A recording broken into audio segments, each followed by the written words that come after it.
morning students. In business studies today we would study about marketing management. Now till now we have covered two topics, that what is marketing and what are the functions of marketing.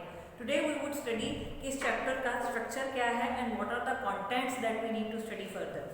In marketing management first what we learn is functions of marketing, then marketing philosophies,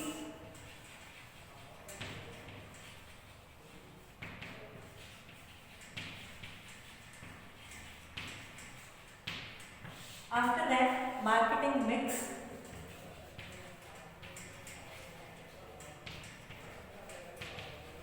and marketing mix में ही सब topics कुछ होंगे that we will be covering. Now firstly coming to marketing philosophies. Now what is marketing philosophies? Marketing philosophies basically marketing से related कुछ point of views हैं. In our syllabus और ये जो marketing philosophies का topic है, we need to study 5 marketing philosophies. So going with the same.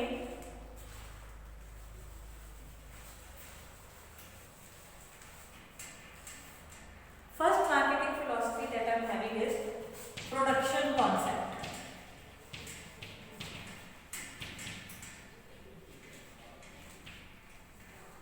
Production concept states that कि अगर हम किसी भी चीज़ को, किसी भी प्रोडक्ट को चीपर प्रोडक्शन कर पाएँ और हर जगह अवेलेबल कर पाएँ तो उससे जो चीज़ों की मार्केटिंग है वो ज़्यादा होगी, सेलिंग ज़्यादा होगी. प्रोडक्शन कॉन्सेप्ट किस चीज़ पे फोकस करता है? प्रोडक्शन कॉन्सेप्ट इस चीज़ पे फोकस करता है कि सेल को इंक्रीज करने के लिए हमें तो दो चीज़ें इंश्योर करनी चाहिए. One is the cheaper production. वो कैसे होगी? जब हम सामान जो है वो ज़्यादा बनाएंगे. If production will be more, per unit cost will be more, per unit cost will be less. So जब प्रोडक्शन कॉन्सेप्ट को हम इम्प्लीमेंट करते हैं या इसको एनालाइज करते हैं, सो प्रोडक्शन कॉन्सेप्ट में है क्या कि हमें दो चीज़ें इंश्योर करनी है. एक तो कि चीपर प्रोडक्शन हो एंड सेकंड थिंग कि अवेलेबल हो मार्केट पे हर जगह. जो भी प्रोडक्ट आप बना रहे हैं वो मार्केट में हर जगह अवेलेबल हो एंड इसी से वी वुड इंश्योर कि हमारी जो सेल है वो इंक्रीज हो. Second is product concept.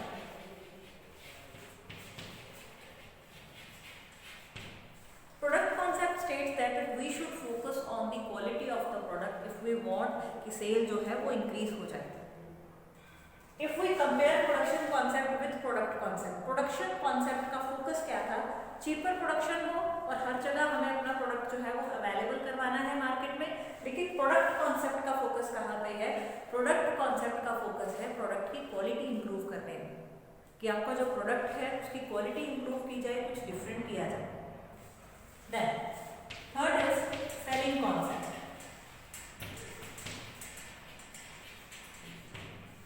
Selling concept states that कि प्रोडक्ट बिकते नहीं हैं, बेचने पड़ते हैं.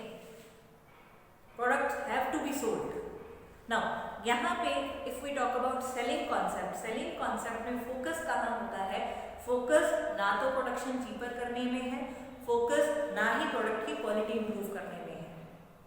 सेलिंग कॉन्सेप्ट के अकॉर्डिंग अगर हमें मार्केटिंग करनी है किसी चीज़ की, अगर हमें सेल इंक्रीज करनी है किसी प्रोडक्ट की, तो हमारा फोकस होना चाहिए सेल्स प्रमोशन पे.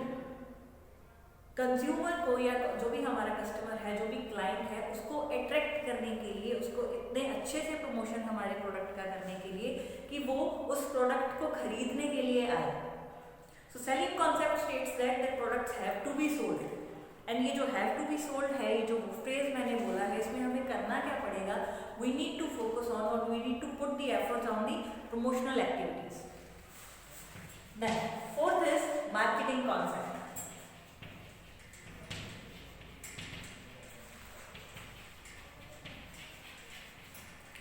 मार्केटिंग कॉन्सेप्ट क्या कहता है? इट स्टेट्स दैट कि हमें वो चीज़ें बनानी हैं जो कस्टमर चाहते हैं. ऐसा नहीं है कि जो बनाया है वो बेचना है.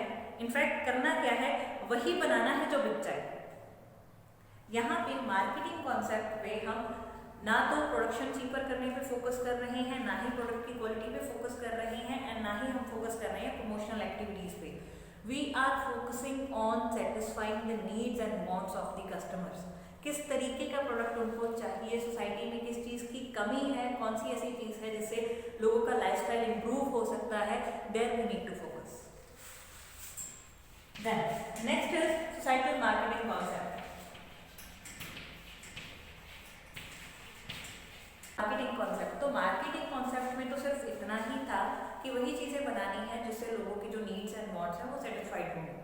अब इसी को ही अगर थोड़ा एक्सटेंड कर दे, so we would be entering into the new theory that is societal marketing concept. Societal marketing concept states that we need to keep the social welfare in mind while manufacturing और making the products.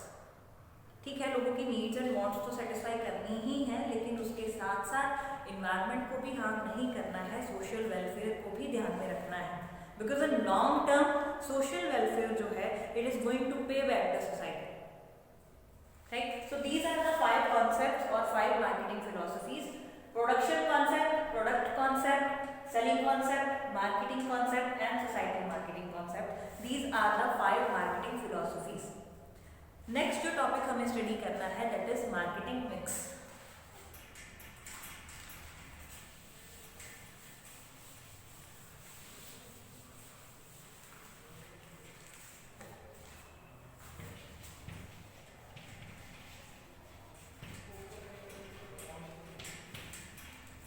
Marketing mix, this word is used for all those decisions which are related to the marketing of a product.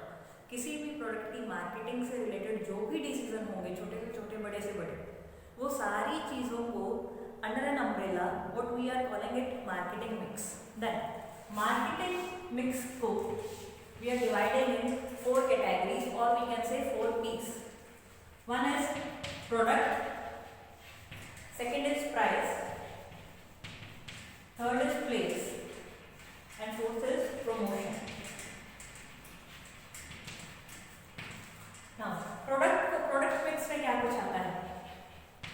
In product mix we are taking the decisions regarding the product.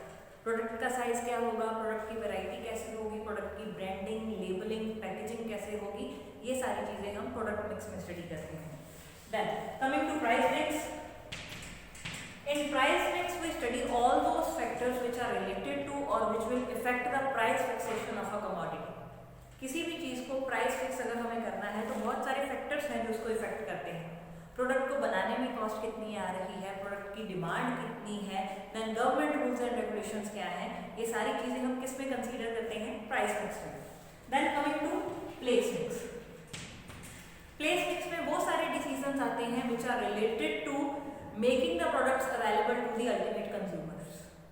अब उसमें transportation भी आएगा, where housing भी आएगा, channels of distribution भी आएंगे कि कैसे कैसे प्रोडक्ट पहले होलसेलर के पास जा रहा है, फिर रिटेलर के पास जा रहा है, then it is reaching to the ultimate consumer. So ये सारी चीज़ें, जो भी डिसीजन हमें इस चीज़ से रिलेटेड लेने हैं कि प्रोडक्ट को कैसे मैन्युफैक्चरर से कस्टमर तक पहुँचाया जाए, ये सारे डिसीजन किस में आएंगे, प्लेस मिक्स में। Then last is promotion mix.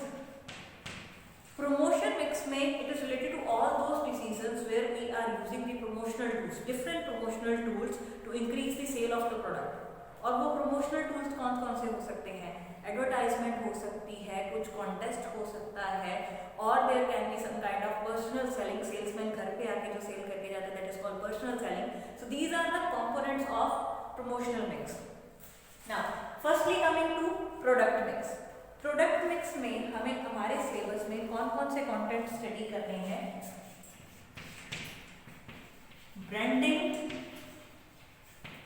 Packaging, labelling.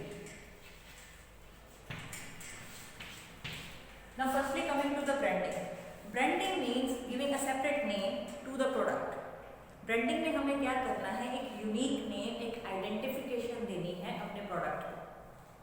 Then if we talk about packaging, packaging means making that package ready. अब यहाँ पे पैकेजिंग करना क्यों ज़रूरी है? पैकेजिंग करना इसलिए ज़रूरी है कि कस्टमर को प्रोडक्ट, एक तो जहाँ से वो खरीद रहा है वहाँ से खरीदने में, कैरी करने में कन्वीनियंस हो, then when they are using that product in the home, वहाँ पे भी उनको यूज़ करने में भी कन्वीनियंस हो। कैरी करना एंड यूज़ करना, ये दोनों चीज़ें उनके लिए कन्वीनियंट हो जाएं, इस तरीके से हमें पैकेज रेडी करना है। Then labeling. Labeling means preparing the label. अब लेबल क्या है? Label is basically A table of contents, जहाँ पे आपको प्रोडक्ट से रिलेटेड सारी जो डिटेल्स हैं जो कस्टमर को पता होनी चाहिए वो सारी डिटेल्स आपको प्रिंट करनी है। उसके जो इंग्रेडिएंट्स हैं, उसकी manufacturing date, expiry date, batch number, manufacturing unit कहाँ पे है, कैसे यूज़ करना है, कुछ प्रिकॉशंस लेने हैं कस्टमर को तो वो भी उस पर प्रिंट होने चाहिए। ये सारी चीज़ें लेबल के ही कॉन्टेंट्स हैं। Then if I talk about branding, की ब्रांडिंग ज़रूरी क्यों है और ब्रांडिंग के फंक्शंस क्या हैं। फर्स्ट थिंग, ब्रांडिंग के बिना प्रोडक्ट को आइडेंटिफिकेशन नहीं मिल सकती है। अगर आप किसी शॉप पे जा रहे हैं, लेट से आपको एक सोप खरीदनी है, तो आपको सारी ही सोप एक जैसे प्लेन वाइट पेपर में ही रैप मिल रही हैं। You want be getting to know कि कौन सी सोप किस ब्रांड की है और कौन सी अच्छी है कौन सी बुरी है। ये सिलेक्शन तभी हो पाएगा when you are categorising them, और कैटेगराइजिंग कैसे होगा? कैटेगराइजेशन होगा ब्रांड नेम से ही। देन ब्रांड नेम ही कंपनी को प्रमोशनल एक्टिविटीज में हेल्प करता है। अगर आपके ब्रांड के प्रोडक्ट्स अच्छे से मार्केट में चल रहे हैं तो उसी ब्रांड नेम के अंदर अगर आप एक नया प्रोडक्ट भी लॉन्च करेंगे, because the people are believing in your brand name, तो आपके जो ब्रांड नेम के अंदर एक नया प्रोडक्ट लॉन्च होगा, लोग उसको भी खरीदेंगे क्योंकि उनको उस न्यू प्रोडक्ट पे बिलीव नहीं है लेकिन आपके ब्रांड नेम पे बिलीव है। तो उस ब्रांड नेम के अंदर जो भी न्यू प्रोडक्ट्स लॉन्च होंगे, कस्टमर विल बी बिलीविंग कि हाँ ये जो प्रोडक्ट होगा ये अच्छा ही होगा। Then coming to packaging, packaging 3 levels पे हो सकती है, प्राइमरी, सेकेंडरी एंड ट्रांसपोर्टेशन।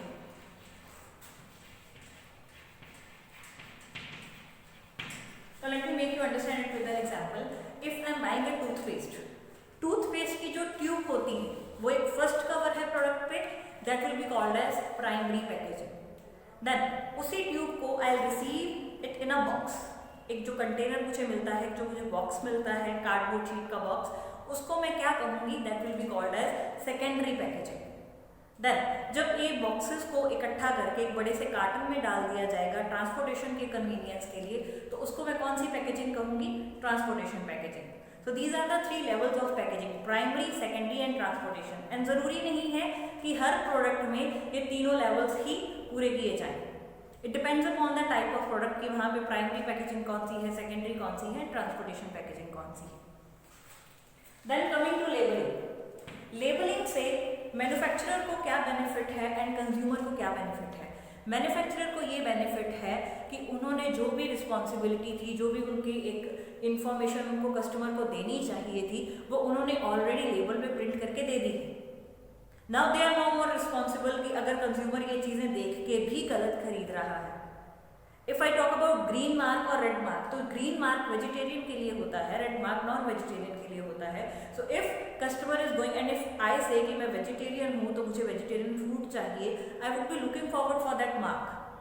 अगर मुझे रेड मार्क दिख रहा है तो मैं वो नहीं खरीदूंगी, I will be buying the product with having green mark, right. So manufacturer ने अपनी तरफ से जो भी डिटेल्स को ज़रूरी थी कस्टमर को देने के लिए वो लेबल के थ्रू दे दी हैं, because manufacturer can not contact और can not pursue each and every customer. वो इंफॉर्मेशन जो मैन्युफैक्चरर है एक एक कस्टमर को खुद नहीं दे सकता है। If I am a manufacturer और आप लोग किसी कोई प्रोडक्ट खरीद रहे हो जो मैंने मैन्युफैक्चर किया है, तो मैं आपको पर्सनली मिलके प्रोडक्ट के बारे में नहीं समझा सकती। 5 लोगों को समझा देंगे, 10 लोगों को समझा देंगे। अगर ऑल इंडिया में, इवन फॉरेन में भी अगर प्रोडक्ट आपका सेल हो रहा है, you can not meet every customer personally. So उस पर एक स्टैंडर्ड इन्फॉर्मेशन, आपका काम इजी कैसे होगा कि उसी स्टैंडर्ड इन्फॉर्मेशन को आप प्रिंट करके एक लेबल की फॉर्म में दे दें।